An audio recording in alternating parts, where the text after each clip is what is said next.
இயேசுவில் பிரியமுள்ள அன்பர்களே, உங்கள் ஒவ்வொரு நற்கருணை ஆண்டவர் நிறைவாய் ஆசீர்வதிக்கிறார்.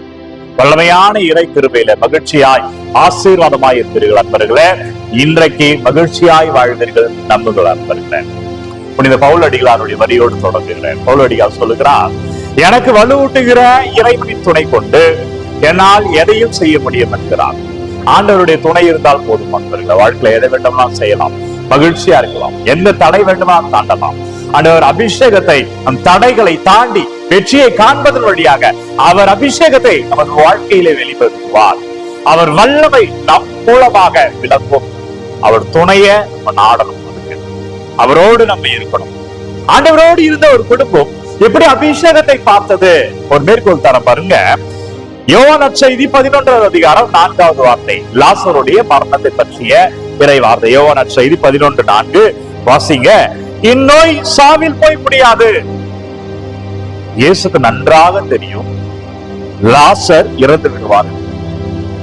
இயேசுவிடம் வந்து சொல்றாங்க, உன்னுடைய சகோதரன் லாசர் மரிக்கும் தருவாயில் இருக்கிறார். இயேசுக்கு நன்றாக தெரியும் இவர் இறந்து விடுவார் என்று. ஆண்டவர் துணையை நாடுகிற குடும்பம் இந்த குடும்பம். ஆண்டவருக்கு நன்றாக தெரியும் இவர் இறந்து விடுவார் என்று. ஆனா ஆண்டவர் சொல்றாரு, இந்நோய் சாவில் போய் முடியாது, கடவுளின் மாட்சி விளங்கவே இவர் நோயுற்றார். அன்பர்களே, நம்ம வாழ்க்கையில சில தடைகள் எல்லாம், சில பிரச்சனைகள் எல்லாம் ஆண்டவருடைய மாட்சிக்காகத்தான் அவர் அனுமதித்து இருக்கிறார். எனவே பயப்பட வேண்டாம், கவலைக்குள்ளாக வேண்டாம், இது எப்படி போய் முடியுமோ என்ற எண்ண வேண்டாம். அவர் நம்மை தொட்டால் அது ஆசீர்வாதம். அவர் துணையை நாடும். நம்ம வேலை என்னவென்றால் அவரிடம் வந்து ஒப்பு கொடுத்தோம். ஆண்டவர் இதை எடுத்து போடுங்க அப்பா, இதன் மூலமா இந்த உலகத்துக்கு ஒரு மெசேஜ் சொல்ல போறீங்க, இதன் மூலமா என்ன கருவியா பயன்படுத்த போறீங்க, ஆண்டவர் அதை இன்றே செய்யுங்கள் என்று சொல்றீங்க. அவர் துணையை நாடுங்க. அதான் பவுலடிகளார், எனக்கு வலுவூட்டுகிறது இறைவனின் துணை கொண்டு என்னால் எதையும் செய்ய முடியும் என்கிறார் புனித பவுலடிகளார். நம்ம கூட ஆண்டவர் துணை இருந்தால் எதை வேணால் செய்யலாம்.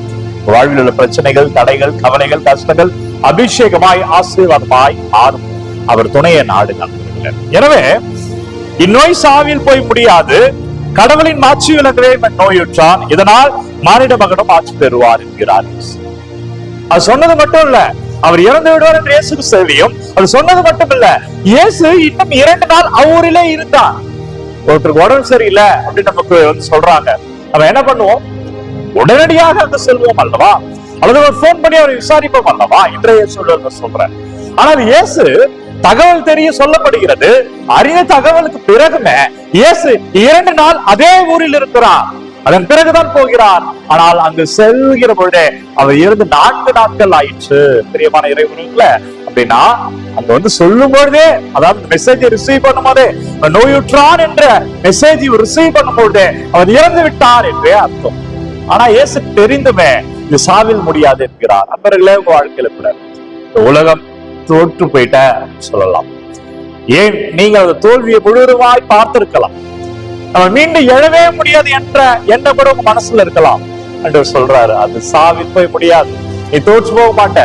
நீ என்னை நம்பி வந்திருக்கிற, நான் இருக்கிறேன், ஆசீர்வதிப்பேன், வல்லமே பார்ப்பாய், அதிசயத்தை பார்ப்பாய். பல வேலைகள்ல நாம் கூட நம்மளை நம்பிடுவோம். ஒருவேளை இதை இப்படியே முடிச்சிருமோ, இது நின்று விடுமோ, இதை தாண்டி நம்ம குடும்பத்தை நம்ம கொண்டு போக முடியாதோ, நம்ம வாழ்க்கையில அடுத்த கட்டத்தை நோக்கி செல்ல முடியாதோ என்று நாமே கூட நமக்கு எதிரான எண்ணங்களை அதிகமாய் நம்புவோம். ஆனா அன்பர்கள், அதையெல்லாம் தாண்டி ஆண்டவர் மேல உங்க நம்பிக்கை வைங்க. அப்பா, என்னால முடியல ஆண்டவரே, தடைகள் இவ்வளவு இருக்கிறது, தவ காலத்துல உங்கள் பாதத்தில் வைக்கிறேன், துணையை கொடுங்க, அவருடைய கூட இருங்க, அபிஷேகத்துல கூட இருங்க, அந்த வல்லமையில காட்ட வைங்க, வல்லமையான பாதையை பார்க்க வைங்க, ஒப்பு கொடுச்சுங்க. பவுலடிகளார் அவர் துணையை நாடினார். இங்க திருச்சபையில் தூணாய் இருக்கிறார். லாசருடைய குடும்பம் ஆண்டவருடைய துணையை நாடியது.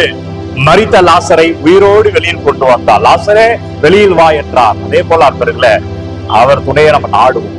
உங்கள் பெயரை சொல்லி அவர் அழைப்பார். உங்க தடையிலிருந்து வெளியில் வா, உன் கஷ்டத்திலிருந்து வெளியில் வா, உன் நோயிலிருந்து வெளியில் வா, உன் வருத்தத்திலிருந்து வெளியில் வா என்று ஆண்டவர் பெயரை சொல்லி அழைப்பார். அவரை நாடுகள், அவர் துணைய நாடுகள். எனவே இன்றைக்கு உறங்க போவதற்கு முன்பாக அவர் நல்ல ஜெபிங்க. 3 சொல்லியிருக்கேன்.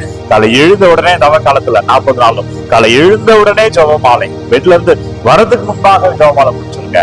மதிய வேலையில எங்க ஆபீஸ்ல இருந்தாலும், எந்த வேலையில இருந்தாலும், மதியம் சாப்பிட்ட உடனே 10 நிமிஷம் ஆவியானவர்கிட்ட ஜெபிச்சிருக்க. உறங்க போவதற்கு முன்பாக சாப்பிட்டு முடிச்சுட்டு தூங்க போறதுக்கு முன்னாடி குறைந்தது ஒரு அதிகாரம் படிச்சிருக்க நண்பர்களே. வல்லமை, ஆசீர்வாதம், அதுதான் அவர் துணையை நாடும். அவர் துணையை நாடுங்க.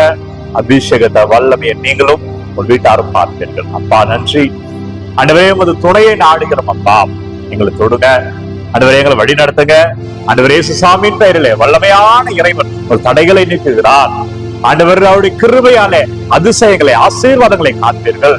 அப்பா என்னவெல்லாம் தேவைகளை அனுப்புறாங்க, என்னவெல்லாம் விண்ணப்பங்களை கமெண்ட்ல அனுப்பி கொண்டிருக்கிற ஒவ்வொன்றையும் உங்கள் பாதத்தில் வைக்கிறேன். ஆசீர்வதிங்க. சமீப காலமாக ஏராளமான ஜெப தேவைகள் கமெண்ட் மூலமா அனுப்பி கொண்டே இருக்கிறீர்கள். ஒவ்வொன்றையும் ஆண்டவரே உங்கள் பாதத்தில் வைக்கிறேன். அப்ப ஆசீர்வதிங்க ஆண்டவரே. இயேசுவின் பெயரிலே என்னவெல்லாம் விண்ணப்பங்களை வைக்கிறீர்களோ, எதுவெல்லாம் வேண்டும் என்று தொடர்ந்து ஜெபித்துக் கொண்டே இருக்கிறீர்களோ ஆண்டவர் பெயரில் சொல்லுகிறேன். இன்னைக்கு வாசிக்கப்பட்ட இறைவார்த்தையின் அடிப்படையில உங்கள் ஜெபங்கள் ஒவ்வொன்றும் ஆசீர்வாதமாய் மாறும். நீங்க அனுப்புற ஒவ்வொரு விண்ணப்பங்களும், கமெண்ட்ல அனுப்புற ஒவ்வொரு ஜெப தேவைகளும் வல்லமையான இறைக்கிறவில்லை ஆண்டவர் பெயரிலே அதிசயங்களை, ஆசீர்வாதங்களை இன்றே காண்பீர்கள். மீண்டும் சொல்கிறேன், இன்றே காண்பீர்கள். அவர் உங்களை தொடுகிறார். தொடர்ந்து அவர் துணையை நாடுவோம். ஆண்டவர் பெயரில் ஆசீர்வாதத்தை பார்ப்போம். ஒவ்வொரு நாளும் விடியற்காலை 3 மணிக்கு இந்த ஆராதனை வழங்கி கொண்டிருக்கிற நேரடியாக நீங்க யூடியூப்ல இருந்து பார்த்து பயன் பெறலாம். யாருக்கு தேவைன்னு நினைக்கிறீங்களோ அவர்களோடு பகிர்ந்து கொள்ளுங்க. அதே போல 40 நாள் 40 செயல்கள், ஒரு நாள் ஒரு சேலஞ்ச் என்று 1 நிமிட ஷார்ட்ஸ் வழங்கி கொண்டிருக்கிறோம். விருப்பமுள்ளவருக்கு பகிர்ந்து கொள்ளுங்கள். முடிந்தால் கடைபிடிங்க. God bless you. Take care. எல்லாம் வல்ல இறைவன் தந்தை, மகன், தூய ஆவியார் உங்கள் அனைவரும் நிறைவாய் ஆசீர்வதிப்பாராக. ஆண்டவர் இயேசுவின் பெயரில் இன்றைக்கு மகிழ்ச்சியாய் வாழ்வீர்கள், ஆசீர்வாதங்களை பார்ப்பீர்கள். இறைவன் உங்களோடு வருகிறார். அன்பர்களே, இந்த காணொளி யாருக்கு தேவை என்று நினைக்கிறீர்களோ அவர்களோடு பகிர்ந்து கொள்ளுங்க. God bless you.